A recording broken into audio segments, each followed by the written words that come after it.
Welcome to Not Milk Never Milk. Subscribe if you're lactose intolerant. You start by confirming system readiness, Edge updated, a VPN account active, and any 2FA set up. Open Edge now and sign into your VPN provider website to validate credentials.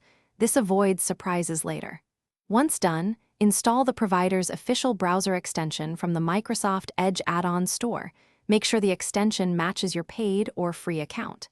This first step reduces configuration errors. If you prefer split tunneling, keep that preference in mind. You'll configure it in the next phase. You'll install and configure the extension now. Click Add to Chrome-compatible extension and accept permissions. Edge handles Chrome extensions. Sign in inside the extension. This binds browser traffic to the VPN.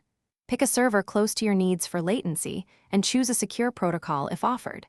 Enable features like kill switch or browser-only routing to prevent leaks. Make sure to test by visiting an IP check site. If it shows the VPN IP, you're correctly routed and can proceed to final checks. Complete the setup by verifying behavior. Visit an IP lookup and a geo-restricted site to confirm the VPN location. If pages still show your real IP or content fails, disable other privacy or proxy extensions first because conflicts are common. Once you disable conflicts, clear Edge cache and retry. If problems persist, restart Edge.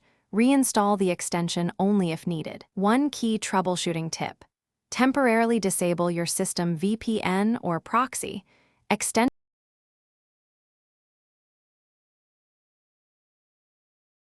Thanks for watching. If this was helpful, leave a like and consider subscribing. See you next time.